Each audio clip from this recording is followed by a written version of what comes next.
spitting syllables, soliloquies so simple as these. It's Wreckin' and Rappin', a podcast with a purpose to save humanity and enlighten the dark. I'm your host, King Cooper. If you schedule it out, it wouldn't take long to practice one kick 1,000 times. With a plan, great feats can come quickly. This is a reference to when Bruce Lee said, "I don't fear the man that's practiced 1,000 kicks, but one kick 1,000 times." 8 hours a day for 4 years, and you can put in 10,000 hours, the so-called time to become a master. Zimmy zam boomafoo. Let's get some Shakespeare sewing. Another sonnet about having kids to renew life. This is going to be sonnet number 3. Look in thy glass and tell the face thou viewest. Now is the time that face should form another, whose fresh repair, if now thou not renewest, thou dost beguile the world, unbless some mother. For where is she so fair whose unaired womb disdains the tillage of thy husbandry? Or who is he so fond will be the tomb of his self-love to stop posterity? Thou art thy mother's glass, and she in thee calls back the lovely April of her prime. So thou through windows of thine age shalt see, despite of wrinkles, this thy golden time. But if thou live, remembered not to be, die single, and thine image dies with thee. Let's wreck his written. Look in thy glass and tell the face thou viewest. To look in the mirror and be honest with thyself. Now is the time that face should form another. This could be seen as making individual changes, like we see a lot of with the new year. Form another also being to form another life. Fresh repairs, if now not renewest, thou dost beguile the world. Beguile meaning deceive. If you don't take action to repair life, you deceive the world. You were born into the circle of life and would be breaking the circle. And next line, unbless some mother. This could have two meanings. Unbless your own mother by breaking lineage. Also, unbless a would-be mother lacking a husband and father. Next two lines have a lot of agriculture terms. For where is she so fair whose unaired womb disdains the tillage of thy husbandry? Uneared womb means unplowed. A man has yet to sow his seed in her womb. Disdain, to consider unworthy. Where is she so beautiful to think men are unworthy of the job? Tillage comes from working the soil, and husbandry is the care of crops and animals. Of course, we can get husband from husbandry. In contrast to the woman, the next lines, who is he so fond will be the tomb of his self-love to stop posterity? He loves himself so much that he'll be his own tomb, locked up to stop future generations. Thou art thy mother's glass, and she in thee. Remember, the sonnet started with look in thy glass. Look in yourself, and we'll see your parents, their adventure to preserve posterity, and calls back the lovely April of her prime. April is springtime, when flowers are fruiting. Through windows, glass, of thine age shalt see, despite of wrinkles, this thy golden time. Even though you may feel old now, this is the April of your time. And finally, if thou live, remember, die single, and thine image dies with thee. Going back to posterity, being single, alone, when your time is up, the story is over. Good night. No, we're not good night with the episode. We're going to move on to some rapping. This week's rap comes from Jadakiss's 40 Bars of Terror. While Jadakiss is known for bars, as Ye said, he has that voice that it's Kiss. So here goes his, well, I'll have maybe 3 bars of terror. Whoever you can think of is garbage offhand. Never forget how to make a profit off grams. I just sold my house, made a profit off land. Time to break down the bars. Whoever you can think of is garbage offhand. This is the big line that makes it stick out in my head. Whoever your favorite is, they're garbage. I don't even want to hear their name. You're now experiencing the best to ever do it. Next, profit off gram. So he's talking about nefarious business, but the lesson to make a profit, gains, from something small as a gram is useful. Never forget how to make gains off of minuscule resources. Sold my house, made a profit off land. Real estate is still one of the best ways to accumulate wealth for an average American. Systems of credit and debit allow for social mobility. If you have zero money and are surrounded by people with zero money, you are the average of the people closest to you and will remain there. If you take out a loan for $1 million, you have to pay it back, of course. But now you can be rubbing elbows with millionaires, opening up opportunity for entrepreneurial activities. Big risk, big reward. Just buying a house or land doesn't make money. The property has to be maintained. Over time, you'll make dollars per hour. Without maintenance, time destroys, and you might as well invest in rust. Oxidized metal, not the video game. Please take a moment to subscribe or follow the channel. Now for the wreck of the week. What's wrecking my week? It's these drinking problems. I spilled a cup of water on my laptop this week. I had just finished doing some editing and got distracted at the microphone looking at buttons to make it louder when I moved the boom, knocking over my cup. I quickly turned the computer off and let it air out all week, but that meant I was having to work on different devices, old computers, my phone to do editing. That's how could I keep up with this load of work? Oh, I need to calm down with some Marcus Aurelius's Meditations. We're up to number 10. From Alexander the Grammarian, not to leap on mistakes or captiously interrupt when anyone makes an error of vocabulary, syntax, or pronunciation, but neatly to introduce the correct form of that particular expression by way of answer, confirmation, or discussion of the matter itself, rather than its phrasing, or by some other felicitous prompting. All right, we'll go through a couple of these lines. Not to leap on mistakes. I've covered this before. A person may not be wrong given their intent. Being eager to correct them can make you look foolish about a scenario that isn't even happening. Captiously interrupt when anyone makes an error. Captiously means quick to raise objection, and to interrupt is rude on its own part. It's silly to make a mistake while correcting a mistake. Two wrongs don't make a right. Are you listening for your chance to speak or to hear what others have to say? Instead, to neatly introduce the correct form in a tactful way. The book mentions discussion. That could be asking, "What did you mean by that?"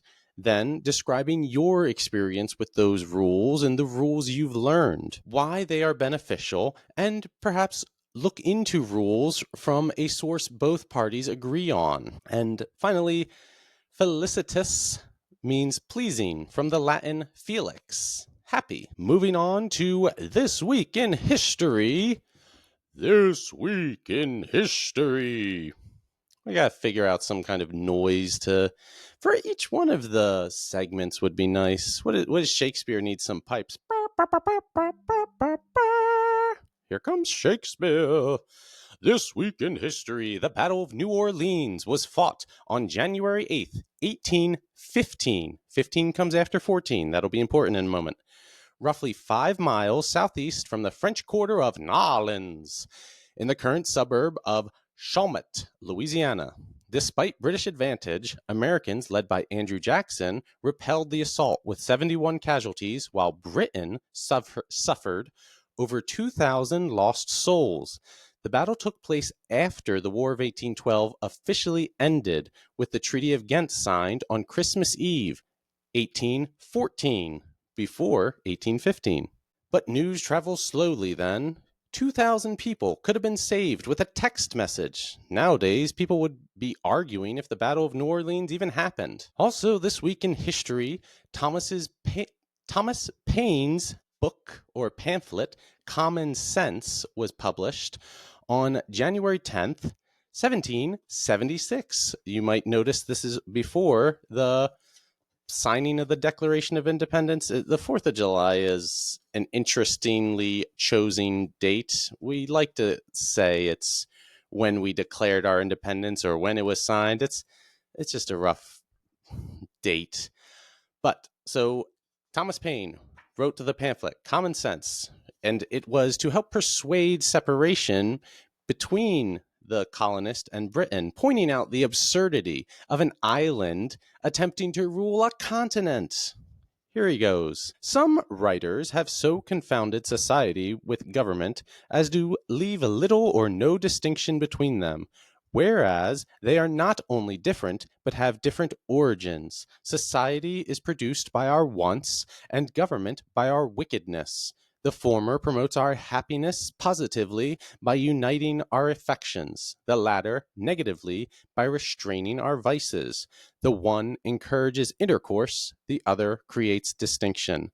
The first is a patron, the last a punisher. So he's saying that government creates laws, pen to paper, black and white, separations to control people, while society is the people themselves. Humanity will not fit into a simple definition. We cannot be contained.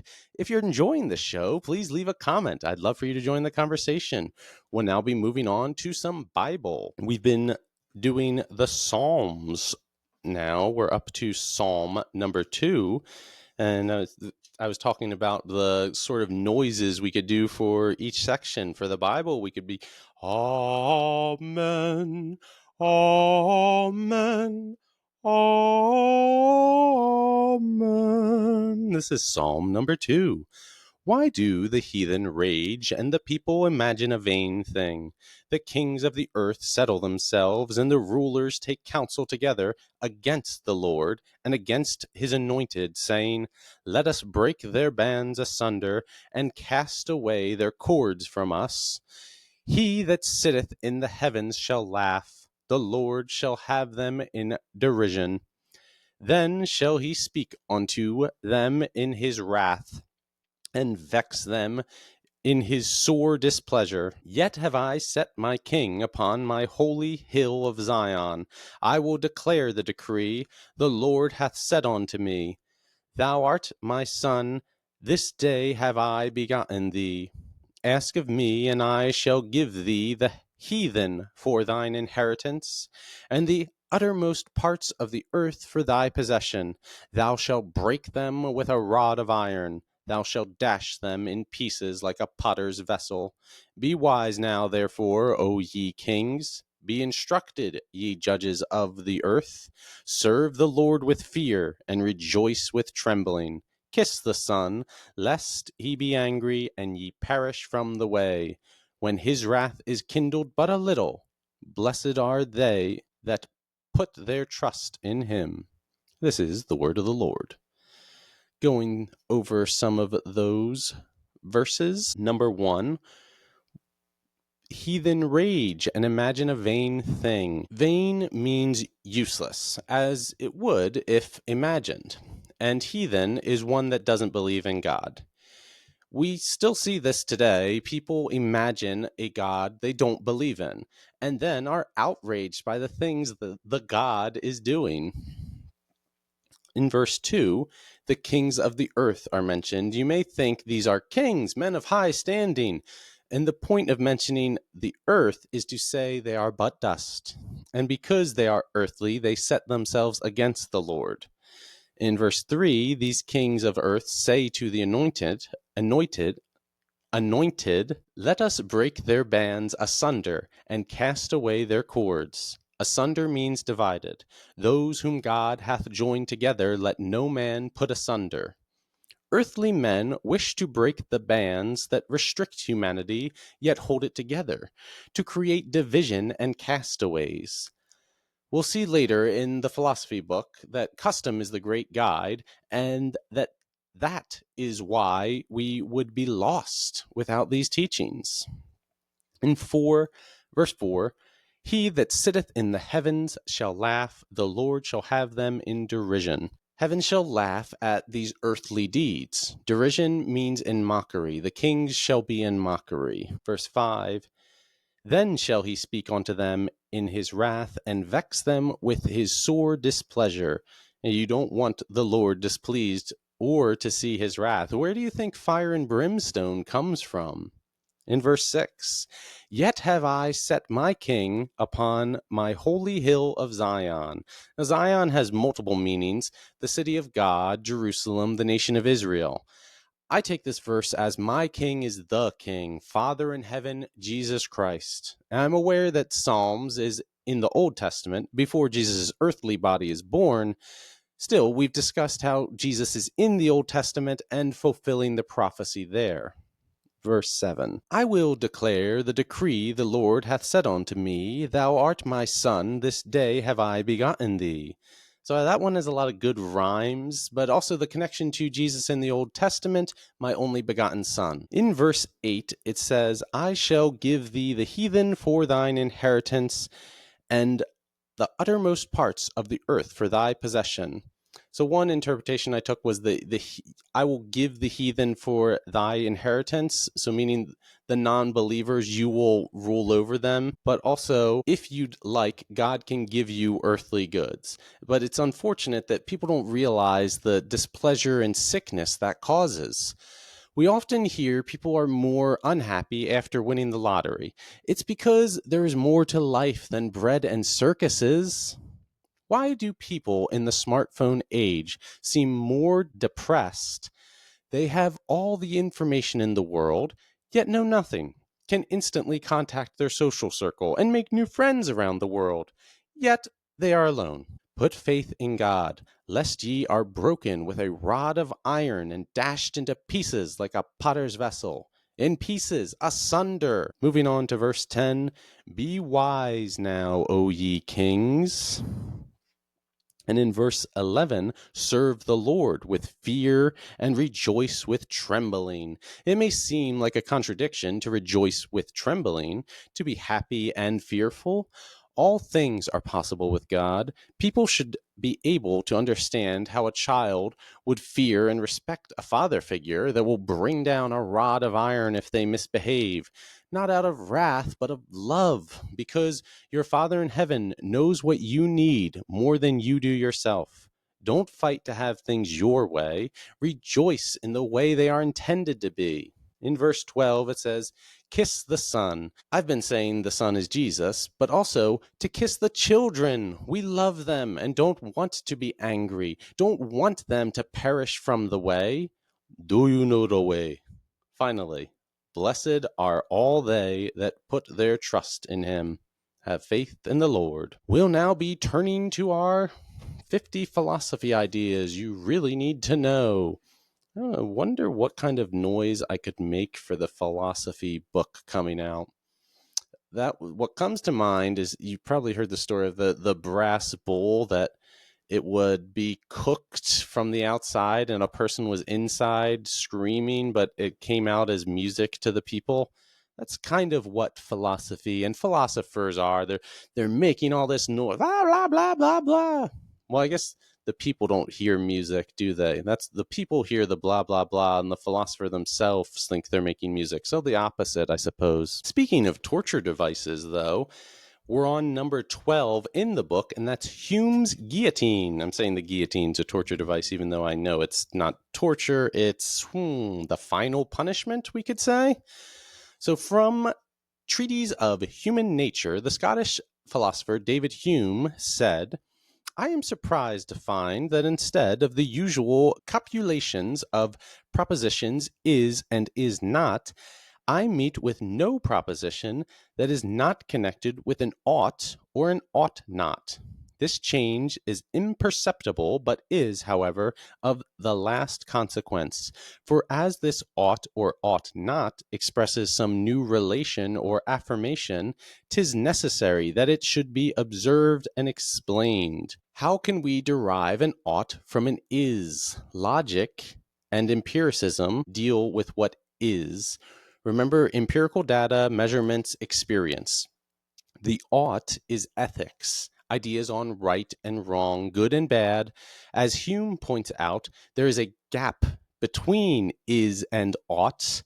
Ethical beliefs are not grounded in reason. The guillotine refers to severing the connection between ethics and reason. Through this reasoning, Hume has said, custom is the great guide of life. I should now be sharing my screen that will have a bit of logic working down, or I guess, it is, so this is a visualization of a logical argument. I've been talking about like A equal, if A then B situation. So at the top it says, I see the sun rise every morning. So it's if I see the sun rise every morning, then I get into the habit of expecting the sun to rise every morning. Then I refine this into the judgment, the sun rises every morning. So if I see it every morning, then I eventually have the judgment that the sun rises every morning. Quote, but that leads to an either. So you come up with this idea, the sun rises every morning, and either the judgment cannot be true of logic because the sun not rising is conceivable, or the judgment cannot be empirical, meaning experience, because I cannot observe the future rising suns. I don't have the experience of future suns to know that the sun rises every morning. So you have those ors. So if either or those, then I have no rational grounds for my belief. But custom tells me that it is possible. Custom, therefore, is the great guide of life. And while I am doing this, I want to take a quick second to talk about electrical logic. Now, what I have up is more of a visualization of wires and switches and the lights. This is not an electrical diagram. There are professional writings for how to draw electrical logic.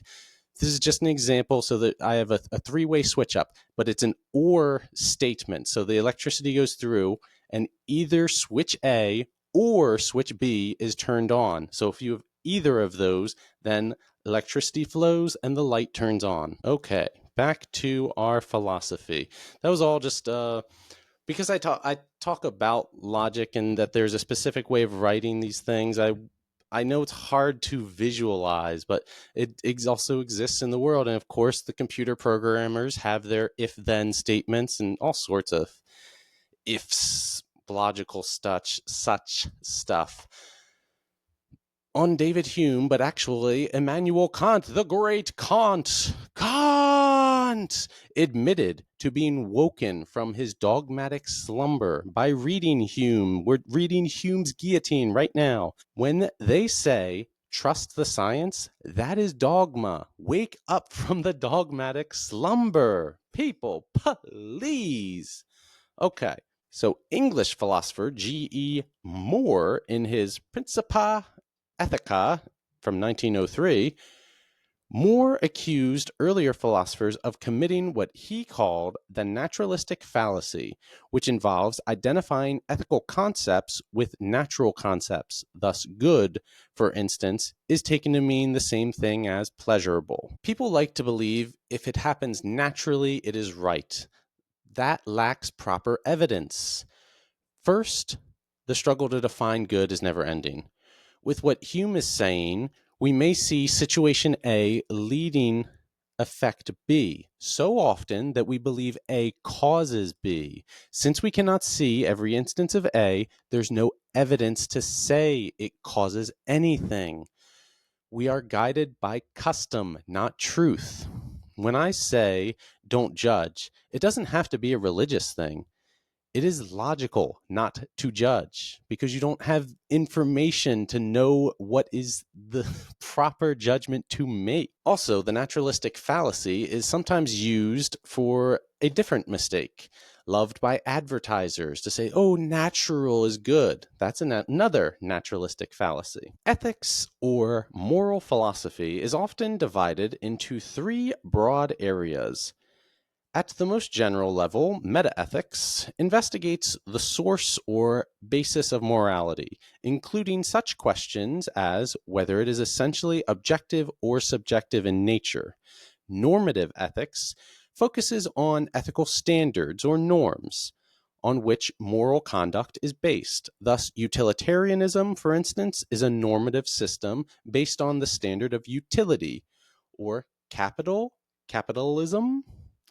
Finally, at the lower level, applied ethics brings philosophical theory to bear on practical issues such as abortion, euthanasia, just war, and the treatment of animals.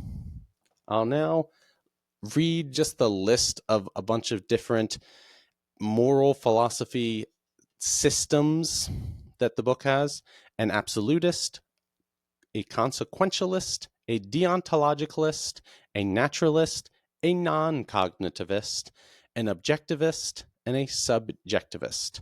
So all these different schools of thought arguing with each other that theirs is the right way and others know nothing, to me is, as Nietzsche said, when you stare into the abyss long enough, the abyss stares into you, leading to nihilism. That's nihilism, that there's no such thing as truth, and all is pointless. Then we must turn to Christ to get out of the hole dug by man's hubris and all this alphabet soup. We believe that we live in a physical world that can, in principle, be fully explained by laws discoverable by science. We feel that in making moral judgments, for instance, that genocide is wrong, we're stating something true about the world.